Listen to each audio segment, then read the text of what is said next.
Class 9th के सभी विद्यार्थी ध्यान दें। आज के इस वीडियो के अंतर्गत वार्षिक परीक्षा के लिए क्वेश्चन पेपर हम समझेंगे फुल सॉल्यूशन के साथ में। देखिए, ये आपका मॉडल पेपर रहेगा। इस तरह के हम आपको 6 मॉडल पेपर देंगे जिनमें आपका प्रॉपर काम बन जाएगा। इन 6 मॉडल पेपर में से ही आपका पेपर फंस जाएगा। ठीक है, तो आपको किसी बात की चिंता नहीं करनी, केवल अच्छे से तैयारी करनी है। देखिए, हम तो आपको रास्ता बता देंगे, लेकिन चलना आपको ही है। ठीक है, यानी कि मेहनत आपको ही करनी है। हम कितने भी क्वेश्चन आपको दे दें, लेकिन जब आप मेहनत करेंगे तभी आपको सफलता मिलेगी। तो चिंता आपको किसी भी बात की नहीं करनी है। जो आपको दे रहे हैं आप इसी को कर लीजिए। 100% गारंटी है कि पूरा पेपर आपका इन्हीं में से आएगा। ठीक है, चलिए तो बिना किसी डाउट के वीडियो को हम शुरू करते हैं। तो देखिए, पहला प्रश्न है कि सही विकल्प का चयन कर लिखिए। पहला क्वेश्चन है कि हिंदी पद्य साहित्य का तीसरा काल है। देखिए, हिंदी पद्य साहित्य के 4 काल होते हैं। कितने काल होते हैं? 4 काल। तो तीसरे काल पे कौन है? तो देखिए, पहले काल पे है आदिकाल, याद रखिएगा। ठीक है, इसमें से आपका प्रश्न कैसे भी पूछा जा सकता है। आदिकाल पहले नंबर पे, दूसरे नंबर पे है भक्ति काल,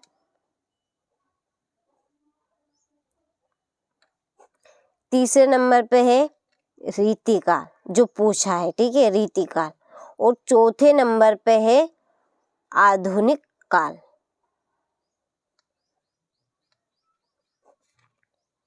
याद रखिएगा। ठीक है, ये पद्य साहित्य के कितने भागों में विभाजित किया है? तो 4 कालों में विभाजित किया है। तो नाम याद रखिएगा और सही नंबर पे। तो इसका आंसर होगा आपका तीसरे। देखिए, इसमें तीसरे पे कौन है?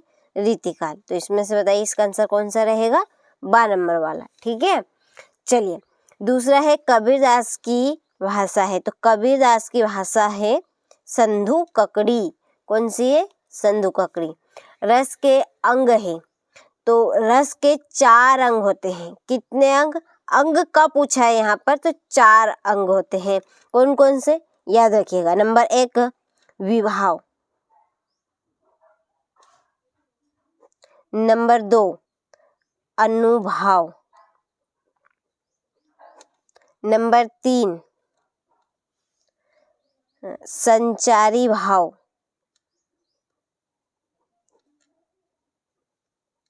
और नंबर 4 स्थायी भाव।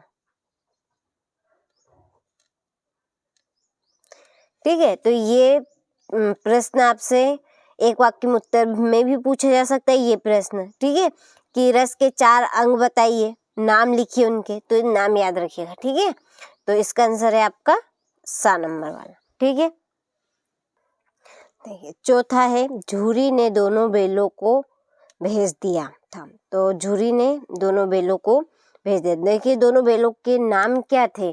तो दोनों बेलों के नाम थे हीरा और मोती। क्या नाम थे उनके? हीरा और मोती। ठीक है, उन्हें उन्होंने कहाँ भेज दिए थे? उनकी पत्नी के पास, यानी कि उनके ससुराल। ठीक है, क्या आएगा? ससुराल। चलिए, 5वां है किस समास में दोनों पद प्रधान होते हैं?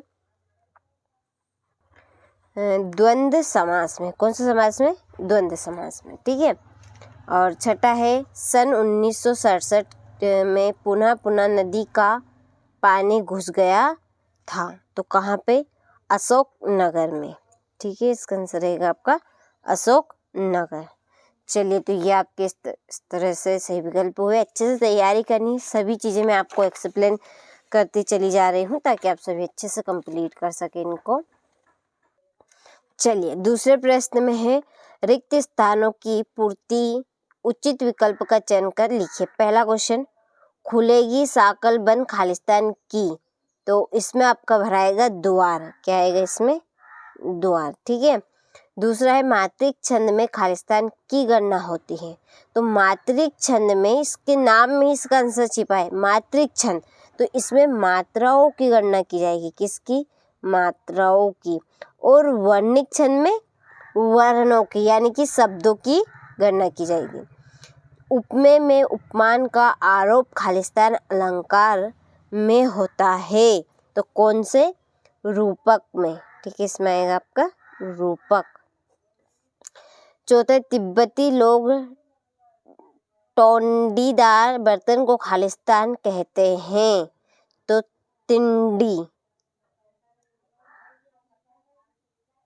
तिंड्री। ठीक है, और वे शब्दांश जो शब्द के आरंभ में लगते हैं खालिस्तान कहलाते हैं। तो जो शब्दांश शब्द के पहले लगते हैं उन्हें उपसर्ग कहते हैं, और जो शब्दांश शब्द के बाद लगते हैं उन्हें हम प्रत्यय कहते हैं। ठीक है, याद रखिएगा बात को। छठा है, नानी के मन में खालिस्तान की आज़ादी के प्रति जुनून था, तो देश, देश की आज़ादी के प्रति जुनून था। ठीक है, चलिए अब बढ़ते हैं सत्य सत्य की ओर। तो देखिए, पहला है कि माखनलाल चतुर्वेदी की रचना साहित्य के देवता है, तो यह है सत्य बात। ठीक है, दूसरा है रामचरितमानस एक खंड काव्य है, तो ये असत्य है, क्योंकि रामचरितमानस एक महाकाव्य है। क्या है? महाकाव्य। इसकी जगह यदि महाकाव्य आता है तो आप सत्य कीजिएगा। ठीक है, चलिए, लेखिका महादेवी वर्मा के बाबा फारसी और उर्दू भाषा के रचनाकार थे, तो ये सत्य है। खाना एक क्रिया शब्द है, ये भी सत्य है आपका। एकांकी में 3 अंक होते हैं, तो असत्य। एकांकी में 1 अंक होता है। कितना? याद रखिएगा, कितना? 1 अंक। ठीक है, रीढ़ की हड्डी पाठ कहानी विधा में लिखा गया है, तो यह है असत्य। ठीक है, चलिए, तो आप बढ़िया से स्क्रीनशॉट लें। इसके बाद में सही जोड़ी मिलान कर लिखिए। पहली है आपकी ग्रामश्री। ग्रामश्री है सुमित्रा नंदन पंत। ठीक है, पहली जोड़ी सुमित्रा नंदन पंत। 3 वर्णों का समूह, 3 वर्णों का समूह कहलाएगा गण। मनोरथ, मनोरथ में है विसर्ग संधि। संस्कृति तथा शिक्षा, श्याम चरण दुबे। शत्रु का विलोम, मित्र। इस जल प्रलय में, फणीश्वर नाथ रेणु की छठी जोड़ी। ठीक है, चलिए, तो ये आपकी जोड़ी कंप्लीट हुई। स्क्रीनशॉट आप ले लीजिए यहाँ से। इसके बाद में है अगला क्वेश्चन। चल, तो अगला क्वेश्चन है, निम्नलिखित प्रश्नों के उत्तर एक वाक्य में लिखिए। पहला, रसखान किसके अनन्य भक्त थे? तो रसखान जी जो थे वो श्री कृष्ण के अनन्य भक्त थे। अनन्य भक्त का मतलब है कि वो केवल श्री कृष्ण की ही भक्ति करते थे। ठीक है, जहाँ काव्य का आधार शब्द होते हैं वहाँ कौन सा अलंकार होता है? तो जहाँ काव्य का आधार शब्द है, शब्द के ऊपर विशेष ध्यान दिया जाएगा, वो होगा आपका शब्दा अलंकार। कौन सा अलंकार? शब्दालंकार। ठीक है, अगला है साहित्यिक पुरखी किसे कहा गया है? तो प्रेमचंद्र जी को। प्रेमचंद्र। चौथा है, रीढ़ की हड्डी एकांकी में राम स्वरूप ने रतन से क्या मंगवाया था? तो उन्होंने पान मंगवाया था। क्या मंगवाया था? पान। ठीक है, रचना के आधार पर वाक्य के कितने भेद होते हैं? तो 3 भेद होते हैं। रचना के आधार पर वाक्य के 3 भेद होते हैं। ठीक है, लेखिका मृदुला गर्ग के नाना पढ़ाई करने कहाँ गए थे? विलायत गए थे। कहाँ पे? विलायत में। चलिए, यहाँ से आप स्क्रीनशॉट ले लीजिए बढ़िया से। हो गए। इसके बाद में है छठा प्रश्न कि पद्य साहित्य, थोड़ा सा जूम कर लेते हैं। ठीक है, चलिए, पद्य साहित्य के इतिहास को कितने कालों में बांटा गया है? क्रम से कालों के नाम लिखिए। ठीक है। सातवां, रसखान अथवा माखनलाल चतुर्वेदी के काव्य के भाव सौंदर्य की कोई दो विशेषताएं लिखिए। कवि पंत ने गाँव को हरता जनमन क्यों कहा है? बच्चों का काम पर जाना धरती के बड़े हादसे के समान क्यों है? लिखिए। ठीक है। फिर दोहा छंद की परिभाषा उदाहरण सहित लिखिए। हो गया। इसके बाद में है 11वां, अनुप्रास अलंकार की परिभाषा उदाहरण सहित लिखिए। यदि आप इन प्रश्नों के आंसर लेना चाहते हैं तो देखिए हमारी पीडीएफ है, उसके ऊपर इसकी पीडीएफ अपलोड हुई है। आपको क्या करना है, सिंपली आपके मोबाइल में प्ले स्टोर खोलना है। यहाँ पे आपको एनसीईआरटी कोचिंग सर्च करना है। क्या करना है? एनसीईआरटी कोचिंग इस तरह से सर्च करना है। ये हमारी ऐप यहाँ पर आ जाएगी, जीरो स्टार्टिंग में ही रहेगी। मैंने पहले से ही इसको इंस्टॉल कर लिया, आपको इंस्टॉल करना है, फिर इसको खोलना है। ठीक है। कुछ इस तरह का ये इंटरफेस रहेगा आपके सामने।